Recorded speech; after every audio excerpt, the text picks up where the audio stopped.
Won't you be my, won't you be my, won't you be my Valentine? Because I adore you, I'd give anything for you. You make me smile, smile, smile. And when I'm around you, things kinda get hazy. Because I am crazy, crazy for you. I cannot describe it except that I'm in love. Yeah, I'm feeling feelings, feelings for you. And now I shout to the world my love for you, the irresistible love that I'm falling into. Life is wonderful cause you shine through. There's no one that makes me feel like you do. And I will sing because you're beautiful and all that you are. Like a clear night sky, graced by a shooting bright star. So won't you be mine, won't you be mine, won't you be my sweet Valentine? Oh, and I will stay true, I will stay true, I will stay true, true to you. From the day that I met you, I couldn't forget you. You're stuck in my mind, mind, mind. Every time that you laugh, every time that you smile, my heart it melts. I could stay here a while. And it's pure satisfaction, the kind of attraction, chemical reaction I have in my heart. And now I shout to the world my love for you, the irresistible love that I'm falling into. Life is wonderful cause you shine through. There's no one that makes me feel like you do. And I will sing because you're beautiful and all that you are. Like a clear night sky, graced by a shooting bright star. So won't you be mine, won't you be mine, won't you be mine?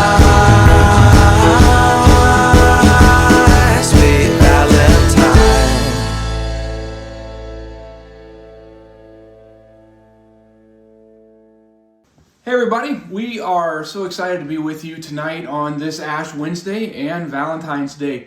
John, Amy, along with Sammy, Jennifer, and we are so glad to be here. We're just going to share a little bit tonight. Together we're going to be talking with each other, talking with you about love. Go figure.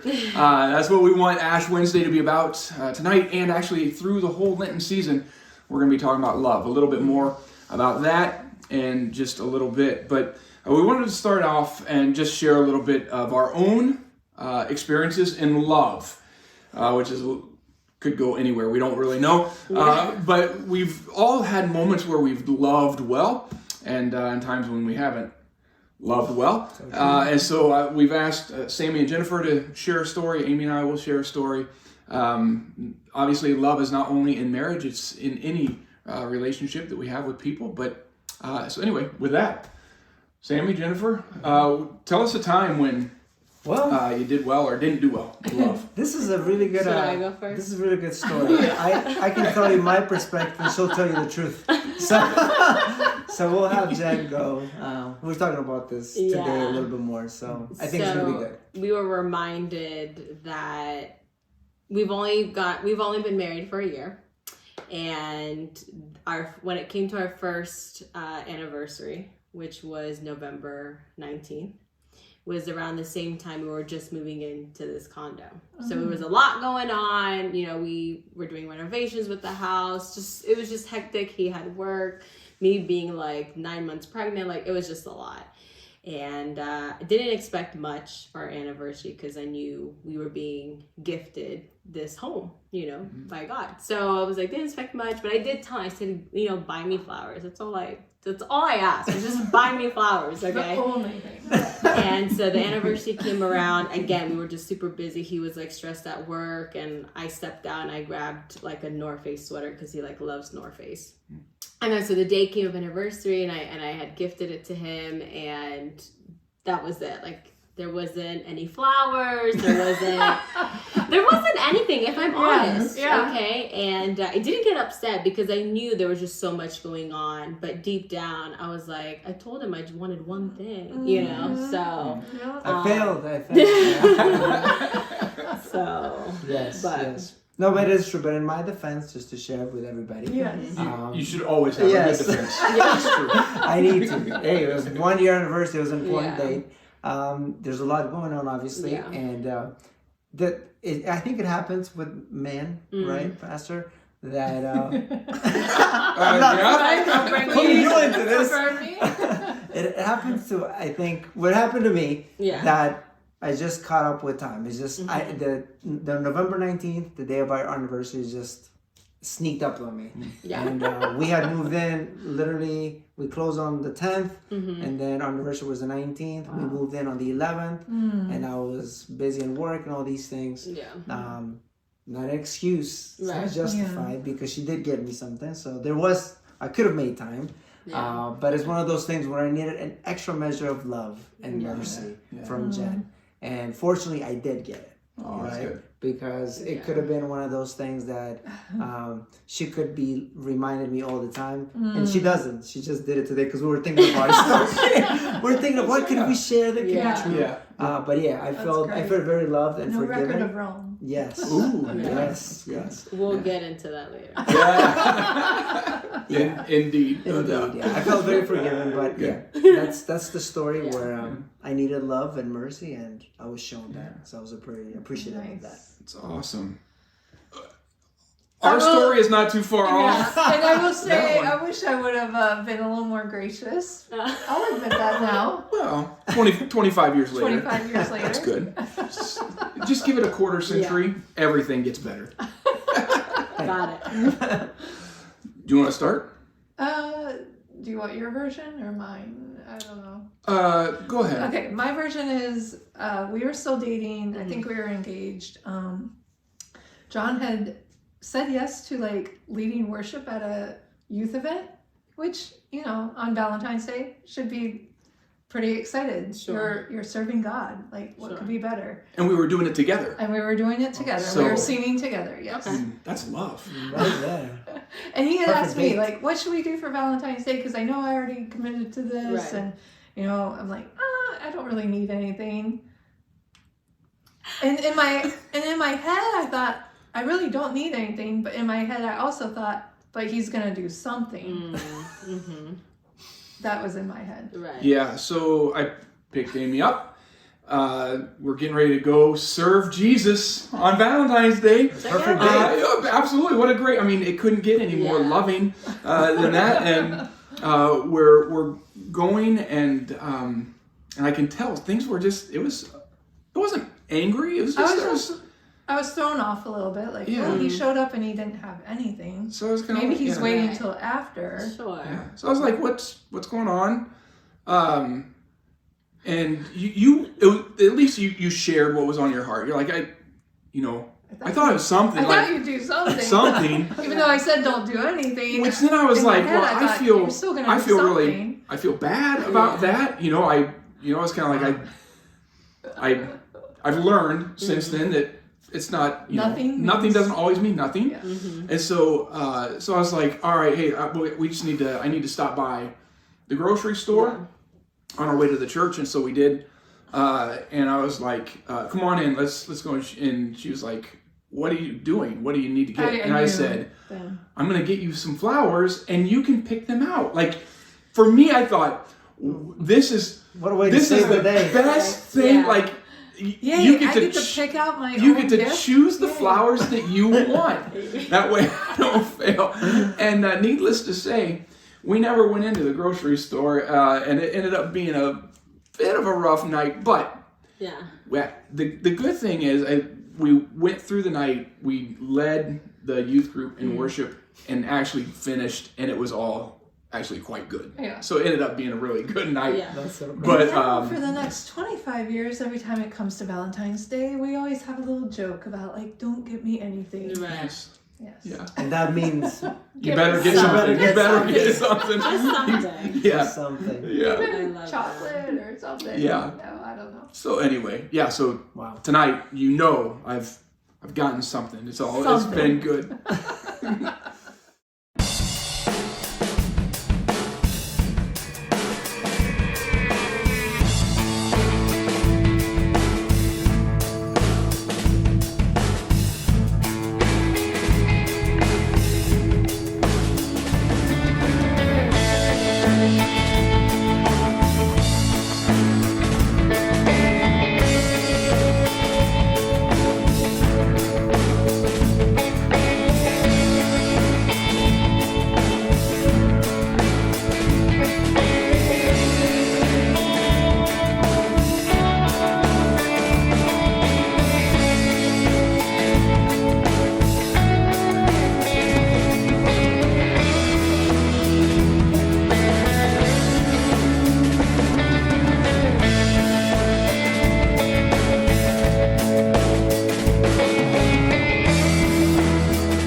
Love is patient.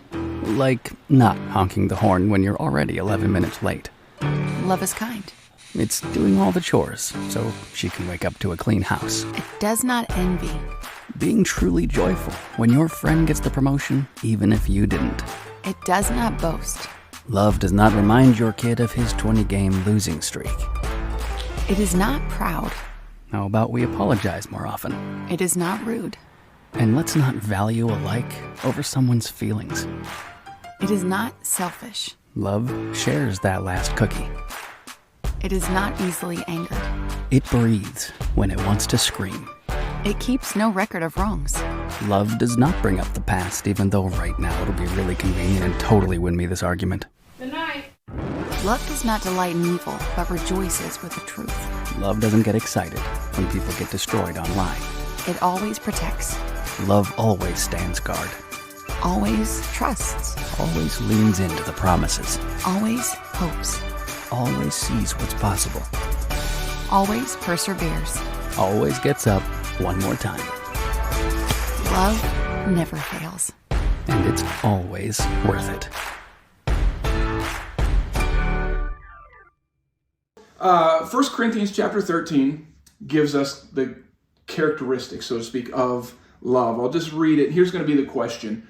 For us, we're going to answer this, but I also encourage you at home, think through this for yourself and maybe even share with some people that are at your house if you have some folks there. Which of these characteristics of love do you find the most difficult to live out? Not just with your spouse, but with people in general. And maybe even more so, maybe the people that aren't easy to love. What do you find to be the harder characteristic? Okay, so let me just read it real quick. Love is patient and kind. Love does not envy or boast. It is not arrogant or rude. It does not insist on its own way. It is not irritable or resentful. It does not rejoice at wrongdoing, but rejoices with the truth. Love bears all things, believes all things, hopes all things, endures all things. All right? So that should have been on the screen for you as I read that.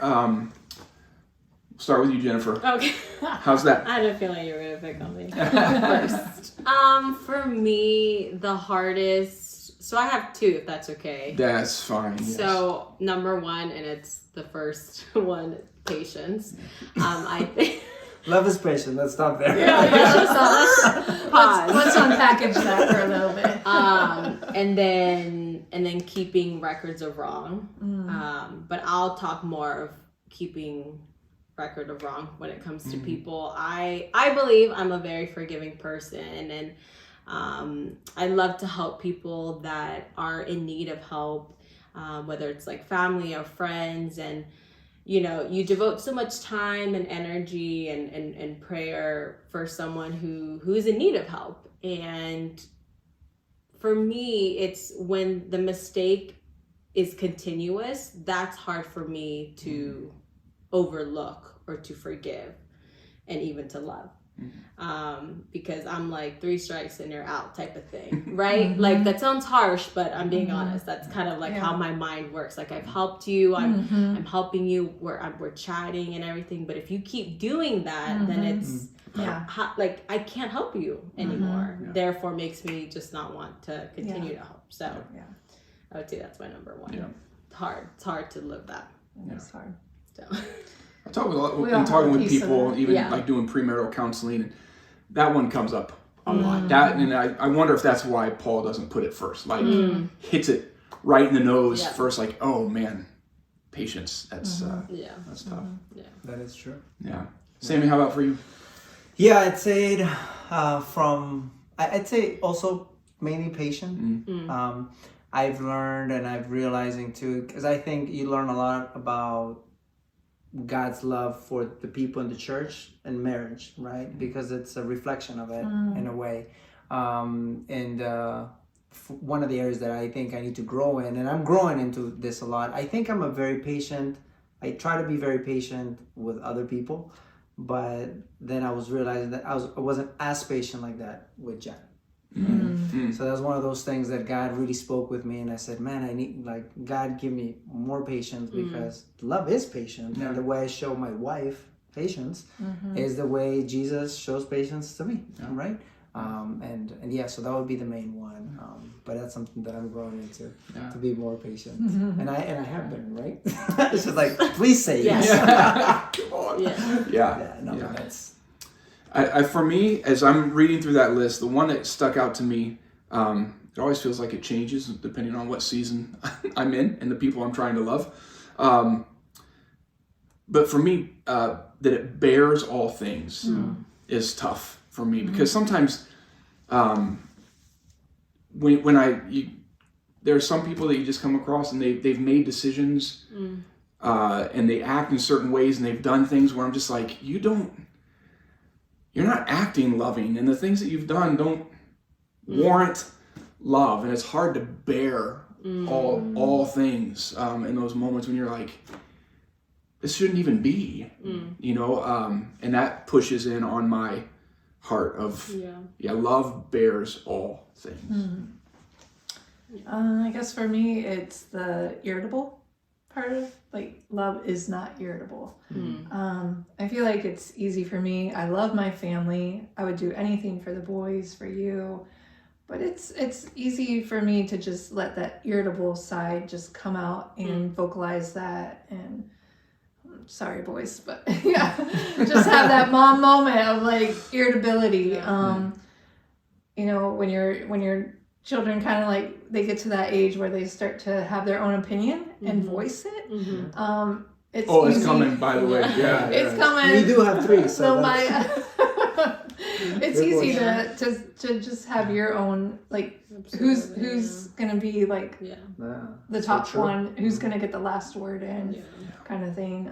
But even with people in general, sometimes that irritability is in my heart. It's easier with my family to express it, but I've realized, I might not express it to other people, but it's there where I'm like, why are they doing that? Why are they asking me to do that? It can be irritable.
In your presence,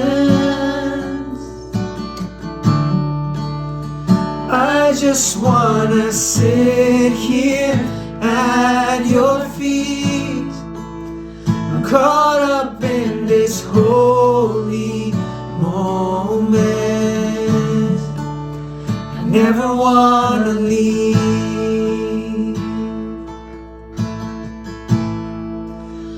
Oh, I'm not here for blessings.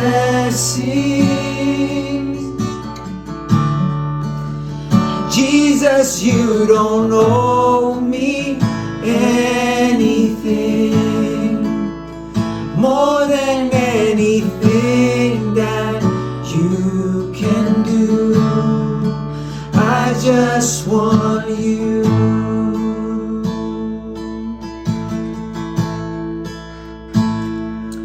I'm sorry when I just gone through the motions. I'm sorry when I just sang another song. Take me back to where it started. I open up my heart to you.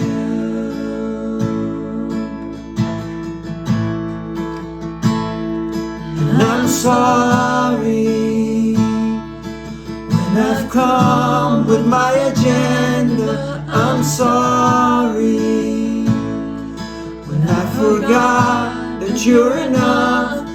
Take me back to where it started. I open up my heart to you.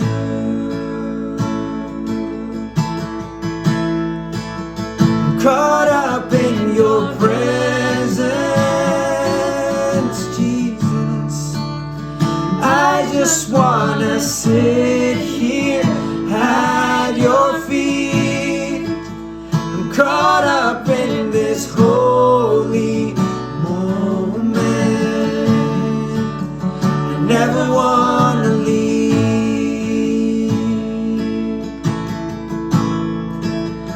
Oh, I'm not here for blessings. Jesus, you don't owe me anything more than anything that you can do. I just want you.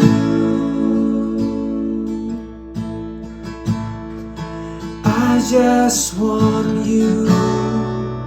And nothing else.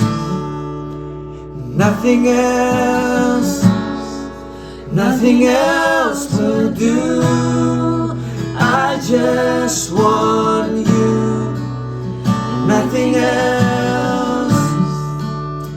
Nothing else, Jesus. Nothing else will do. I just want you. Nothing else. Nothing else. Nothing else will do. I just want you. Nothing else. Nothing else, Jesus. Nothing else will do. I'm caught up in your presence. I just wanna sit here at your feet. I'm caught up in this holy moment. I never wanna leave.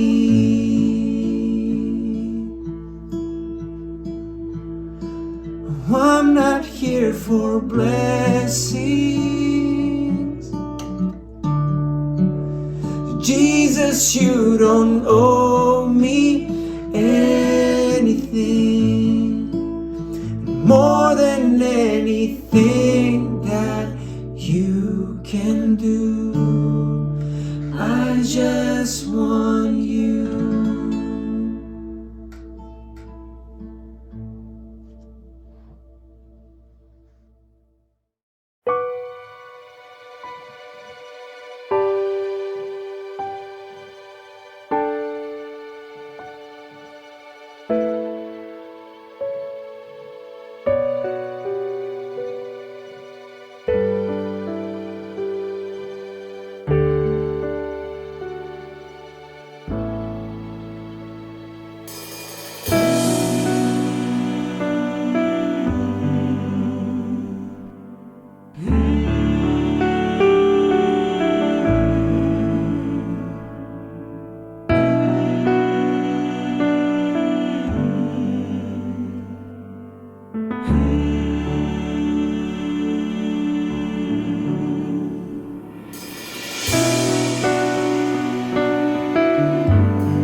I've asked for each of us just to share one Bible verse about love. I don't know which one it is. Everybody's picked their own. But why is that significant for them, the verse, and why they really like it? So, Sammy, I'm going to start with you this time. Yes. Philippians 2, verse 3. It says, do nothing out of selfish ambition or vain conceit. Rather, in humility, value others above yourself. And I think all of us, particularly me, when I read this, it just calls me to be more humble and look at others, knowing that I can learn from other people.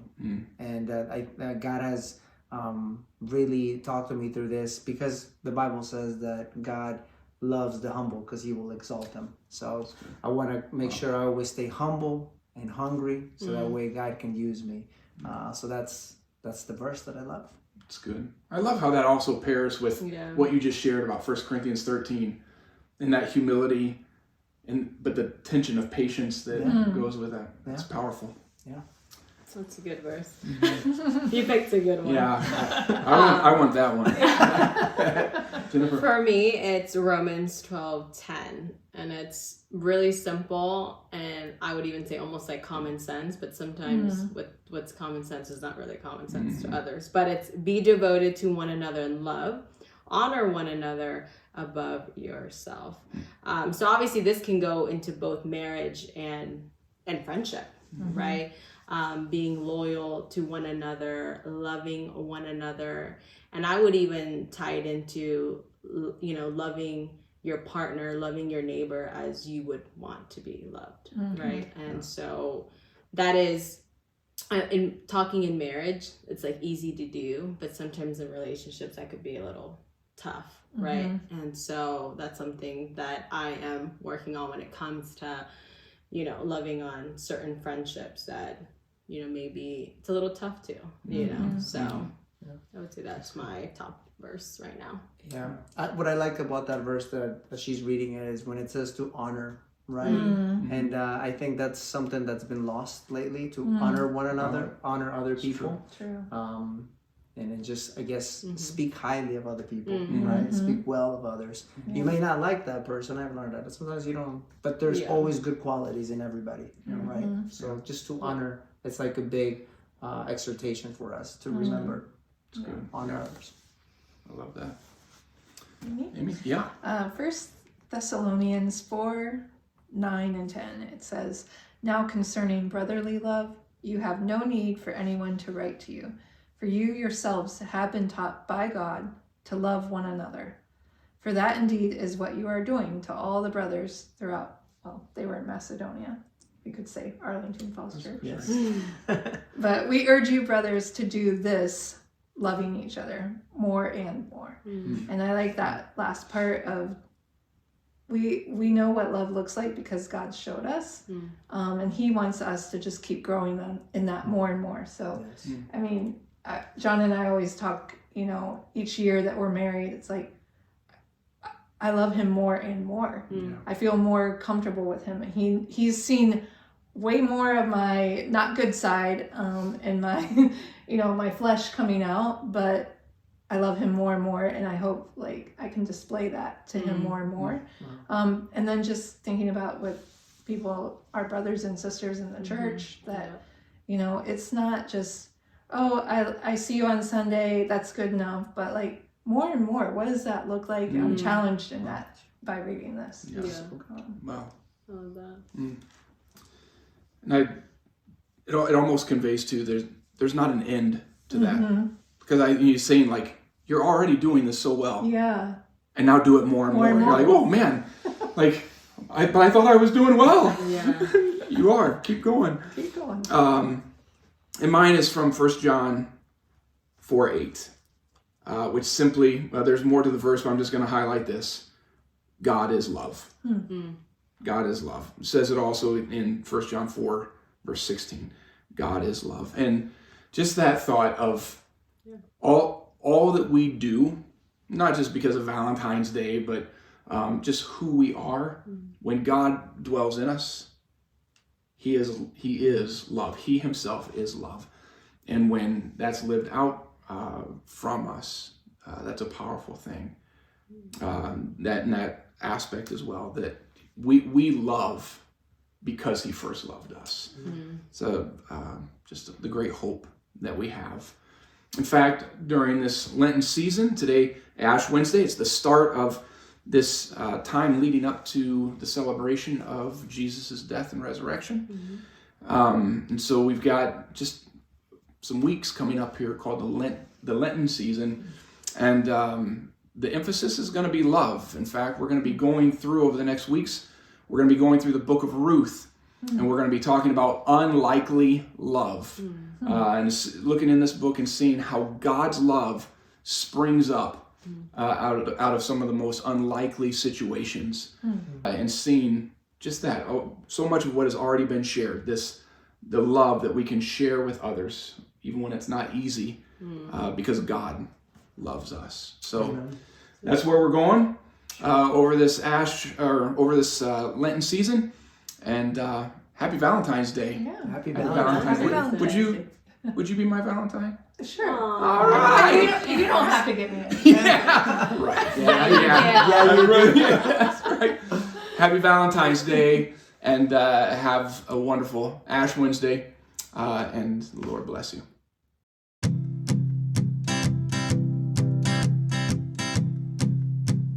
I will stay true. I will stay true.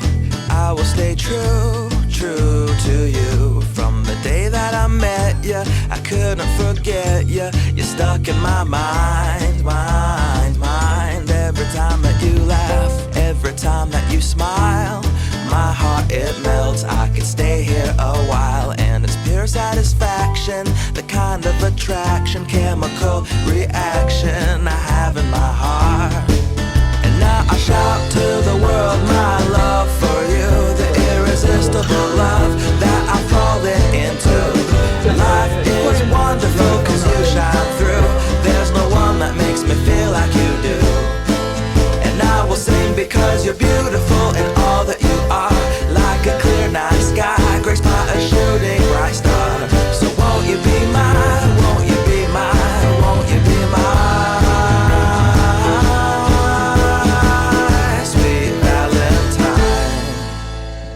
Make sure we are actually recording. That would be sad. Yeah. Yeah, okay, we're good. Yeah.